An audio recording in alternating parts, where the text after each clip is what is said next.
Continuando nosso curso de astrologia, nessa aula vamos continuar vendo aí os círculos sinódicos. Vamos ver como eles se aplicam na astrologia uraniana. Vamos estudar aí os transneptunianos e veremos também o mostrador de 90 graus, né? Que eu comentei com vocês na aula anterior. Então vamos ver como que ele funciona. Astrologia uraniana. Então na aula passada eu mostrei para vocês essa imagem, né? Onde tem ali o zero que vai de 90, depois ele volta para zero, depois volta para 90, depois volta para zero e assim sucessivamente. Quando eu olhei essa imagem, imediatamente eu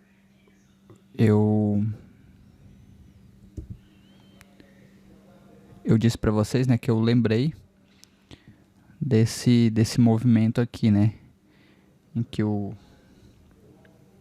planeta ele vem, né, bate aqui, que é o ponto mais baixo, né, no ponto zero, e depois ele continua aqui subindo, né.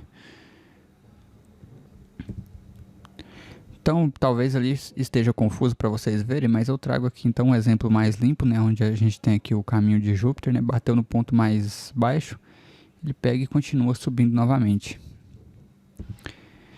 E eu me lembrei que eu também já tinha visto esse padrão na astrologia uraniana, né. Então, para quem não sabe, a astrologia uraniana, também conhecida como Escola de Hamburgo, foi fundada por Alfred White entre os anos de 1919 a 1923, em Hamburg, na Alemanha.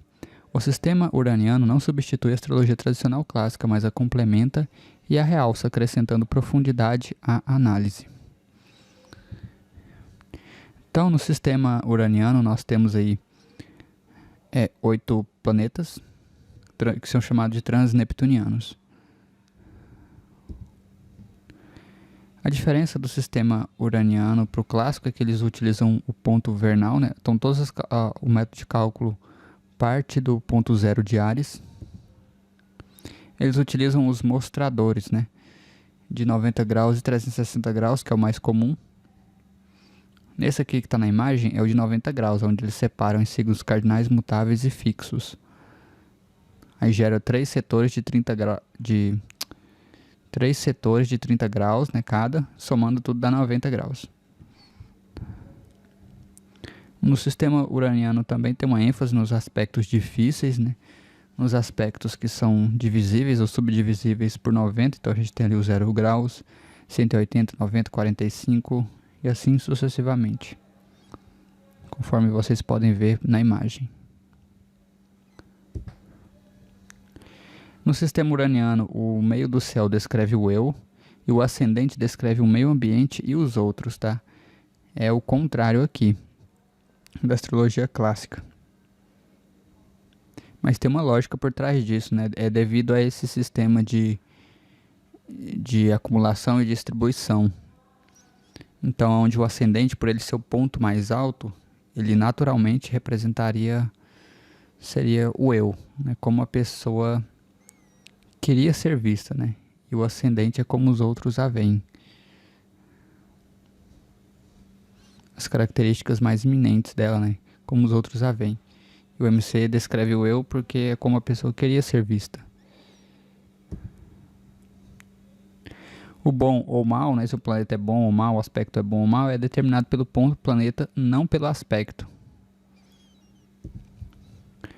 Também no sistema uraniano nós temos o uso intensivo dos pontos médios, né, que são as partes árabes, né, basicamente, que eu disse para vocês, né.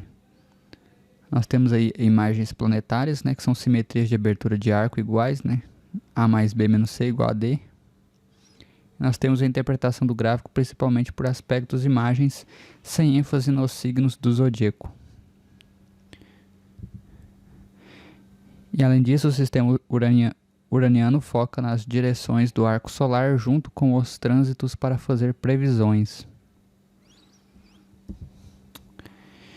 Então, a astrologia, eu pergunto para vocês, né? Então a astrologia uraniana se resume a duas coisas: tempo e geometria. O mesmo que a teoria de W. Degan. Então veja, isso aqui é uma imagem, né, que eu peguei da internet do lado esquerdo, que é um relógio celestial, né, E aqui do lado direito a gente tem o círculo de 90 graus, que representaria o mapa o mapa dial, também chamado de mostrador, né, de 90 graus, que é utilizado na astrologia uraniana, principalmente. Então vamos ver aqui esses planetas transneptunianos, tá? Vamos vê-los mais a fundo aqui. Então nós temos aí o Cupido, que tem um ciclo de 262 anos. Eu não vou descrever os planetas não, porque aqui eu quero que vocês foquem mais nos anos, mas quem quiser ler tá aí. Nós temos Hades, que é o ciclo de 360 anos. O interessante é que esse ciclo ele é um ciclo de destruição, né, 360 anos. Então a cada ano nós mesmos nos destruímos, né? Onde a gente promete que vamos fazer diferente no próximo ano e acaba que nunca faz, né? Mas enfim. Nós temos aí Zeus, 455 anos. Cronos, 521 anos. Apólon, 576 anos. Admetus, 624 anos. E Vulcanos, 663 anos. E Poseidon, 740 anos. Então vamos ver agora então esse mostrador de 90 graus, como que ele funciona. Então para a gente calcular ele é muito fácil, tá? A gente vai separar, pegar todos os planetas que estão em signos cardinais do nosso mapa. E a gente vai ordená-los, observem aqui, ó. Começa em Áries, né? Então o planeta que tiver em 01 de Áries é o começo. Depois a gente pega aqui, ó, seguindo aqui a ordem, né? Dos números aqui. Depois 09, 10, 17, enfim. Ordem do menor para o maior, né? Depois aqui faz a mesma coisa com os planetas localizados em signos fixos. Depois a mesma coisa em signos mutáveis, né? Que ficou invertido aqui. Mas enfim.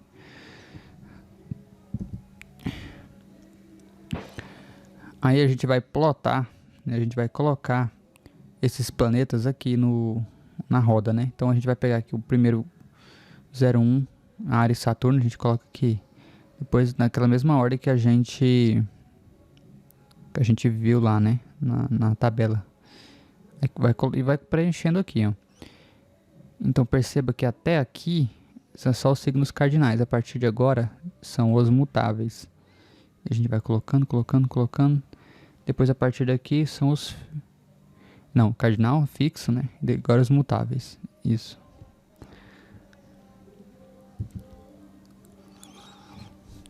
Aí na astrologia uraniana, a gente observa os planetas que estão mais em oposição, né? Observem aqui, que esse daqui está meio que em oposição a esse daqui.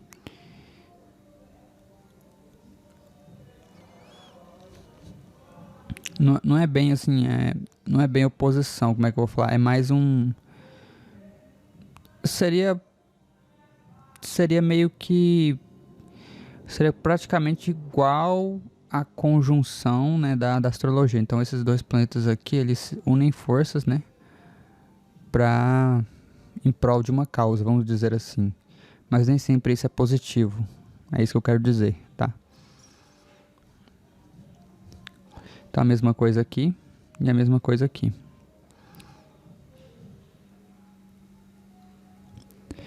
Então vamos ver aqui então. Se vocês observarem, essa figura aqui do lado esquerdo, ela foi retirada de um livro dizendo que o mapa astrológico ela lembra um campo magnético.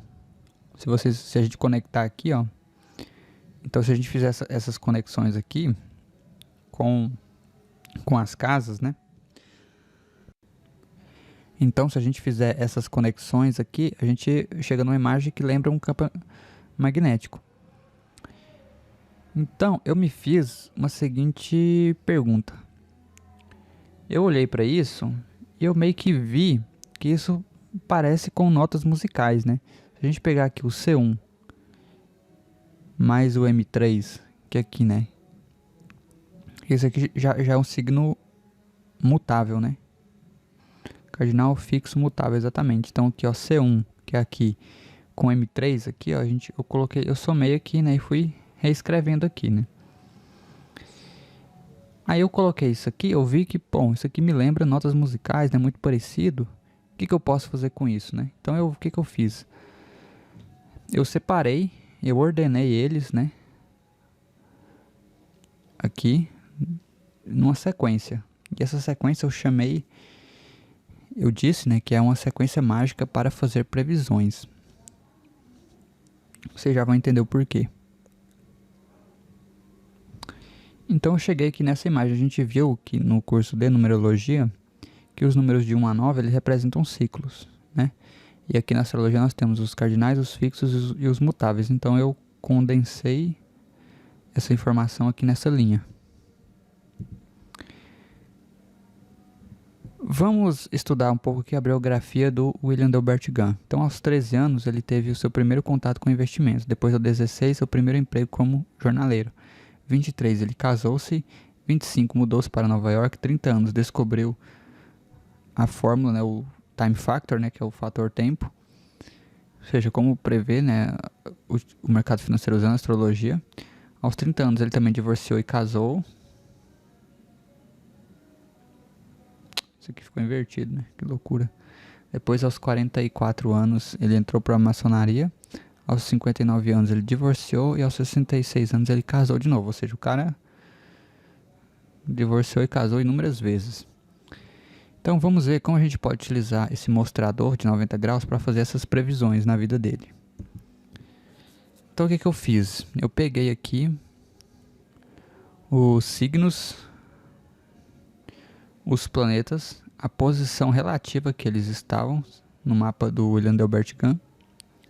Eu converti isso para uma posição absoluta e eu reduzi isso a um único dígito, como se fosse utilizando os mesmos princípios da numerologia conforme a gente viu em aulas passadas. Então eu reduzi. Aí eu anotei aqui qual qualidade, né, que o planeta estava, né, se era na cardinal, fixo ou na mutável. Aí eu uni essa qualidade com o resultado aqui obtido no passo anterior. Então eu cheguei aqui a esses valores.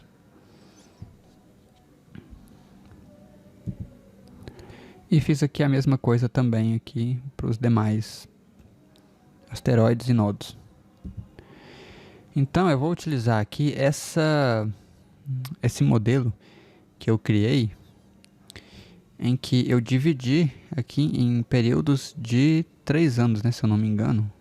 Foi período de 3 anos. Então 3, 6, 9, 12, 15, 18, 21, 24, 27, enfim, eu desenvolvi isso daqui.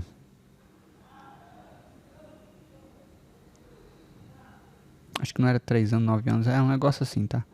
Mas o fato é que aqui tem 90 anos aqui dentro. É isso que vocês precisam saber.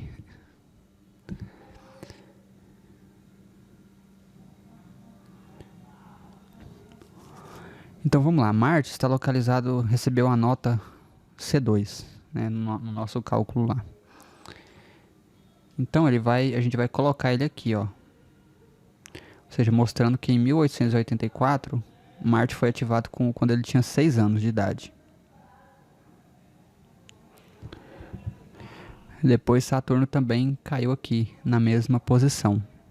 Esse posicionamento, ele é ruim, porque Marte e Saturno, quando estão juntos, eles mostram tipo um aprisionamento, né? Uma situação de privação de liberdade. E de fato, William Delbert Gunn, ele foi obrigado a caminhar durante vários anos, né, para ir para a escola. Ele caminhava todos os dias 3 km de a pé, estrada de chão, se eu não me engano.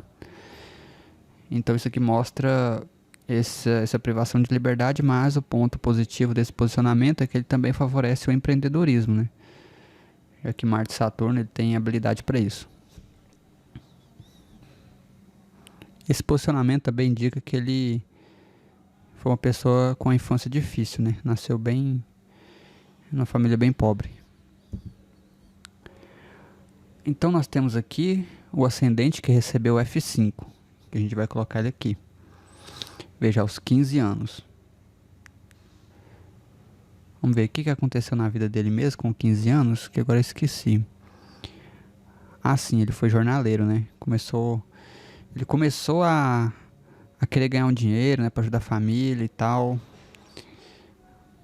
E foi nesse momento, quando ele tava numa viagem de trem, ele pegou um trem, e ele pegou um jornal, e ele olhou pra cotação acho que foi do milho, e ele conseguiu, fez uma suposição, né, baseada lá não sei se tinha um gráfico da cotação do preço, mas enfim, ele fez uma suposição sobre para onde que iria o preço do milho. Aí algum tempo depois ele viu que a previsão dele estava certa, né? E ele mesmo ficou surpreso com isso. Aos 18 anos ele conhece a primeira namorada, de fato, como a gente viu lá na biografia dele.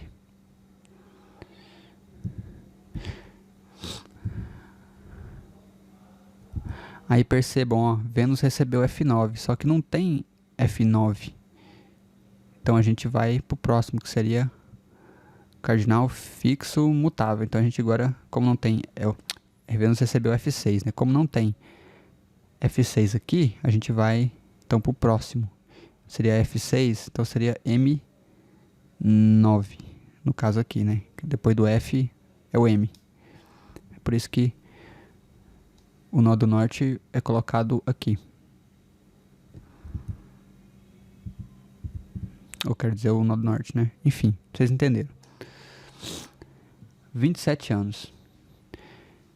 Esse nó do norte mostra o período, né, em que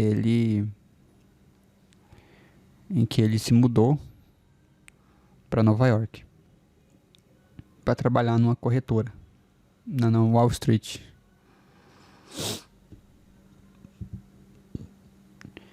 Júpiter no F1. Como não tem F1, a gente vai por M. Tem M1 aqui? Não. Então vamos pro próximo, que é o C1. Por isso que ele foi colocado aqui. Então nesse momento que Júpiter aqui, aos 30 anos, foi o momento que ele descobriu, né? O Júpiter representa o conhecimento, né? Sabedoria, que ele descobriu como ganhar dinheiro com astrologia no mercado financeiro. Veja, Quirón também recebeu essa mesma pontuação. E quando Quirón está junto de Saturno, significa uma ambição, né? Quirón representa desejos primitivos, inclusive representa a ambição mesmo, né? Propriamente dita. Então, quando Quirón se junta a Júpiter, mostra isso. Esse o começo de uma ambição, o crescimento de uma ambição. Depois nós temos aqui Urano, né? Urano caiu no C2 aqui, porque a pontuação dela é F2. Vamos ver, tinha F2 aqui? Não. Tinha M2? Não. Então é C2, caiu aqui.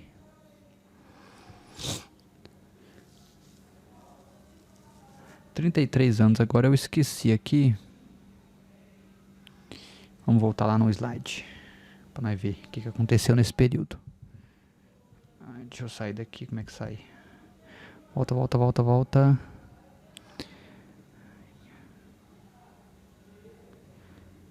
Foi um período de grandes mudanças, né? Na vida do nosso William aqui. Onde ele casou, divorciou, descobriu como ganhar dinheiro com astrologia, né? Muito interessante aí esse período.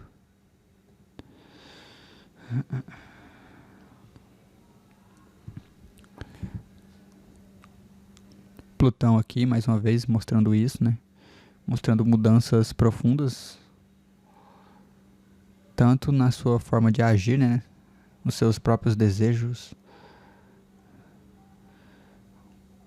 como também Plutão e Urano modificando, ou seja, começando a despertar dentro do William Delbert Gunn todo o seu potencial, né? É isso que representa esse posicionamento. Aqui é evidenciado pelo meio do céu, mostrando uma ambição em atingir pontos maiores na sua vida, né? Ou seja, de estar em mais evidência, né? E de fato, depois desse período, o William Delbert Gunn, ele começou a ficar mais em evidência, né? Nós temos aqui a Lua, agora com aos 36 anos, mostrando aí um período onde essa visibilidade dele começa a ficar ainda mais famoso nesse período. Principalmente também por conta aqui de Netuno. Então vejam, a gente tem aqui, ó. Então a gente tem aqui Urano, Plutão e meio do céu. Isso aqui já é devastador, né? Já em termos de popularidade. Ainda mais uma Lua e Netuno aqui mostrando que, ou seja, mostrando aí que o cara tava voando, literalmente, né? O cara, ninguém parava mais o nosso William. Depois o Sol apresenta aqui. Isso aqui não é bom, tá? Sol, depois é o Netuno aqui atrás. Isso aqui mostra um momento de ruptura. Então, de fato, né? A gente viu lá que ele... Parece, a partir desse momento, o casamento dele já poderia não estar indo mais bem, né? Embora a gente viu lá que ele só se divorciou depois com 44 anos, parece. Mas a partir desse momento, tem certeza que o casamento dele já não tava lá essas coisas. Porque mostra um momento de ruptura, né? Por exemplo, eu quero uma coisa e minha parceira já quer outra. Não dá certo. A parte da fortuna cai aqui também. Mostrando aí que há essa ruptura, né?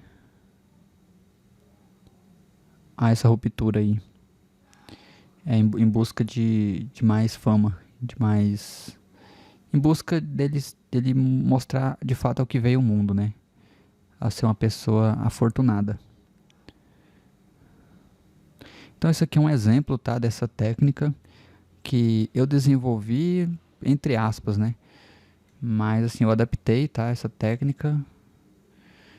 Eu vi num programa de astrologia esse C1, C2, C3, o F4, F5, o F6, o M8, né? F4, F5, F6, M8, M9, Maria, M7, M8, M9. Ficou errado aqui. Mas enfim, eu vi esses pontos no programa de astrologia e eu converti para utilizar o círculo de 90 graus. Então eu acabei desenvolvendo essa técnica aqui. O mais engraçado é que essa técnica eu me baseei em um artigo científico de um instituto de medicina de Bangkok, acho que na Tailândia, né, se não me engano, em que eles utilizavam ondas senoidais para escanear o coração. E para utilizar o sistema de ondas senoidais, eles separavam o coração em partes, da mesma forma como vocês estão vendo aqui nessa imagem. Portanto, esse aqui é um conhecimento que eu estou transmitindo a vocês que vai ser muito útil, tá? Eu garanto. Então, por hoje é isso, tá? Vou ficando por aqui e nos vemos nos próximos vídeos.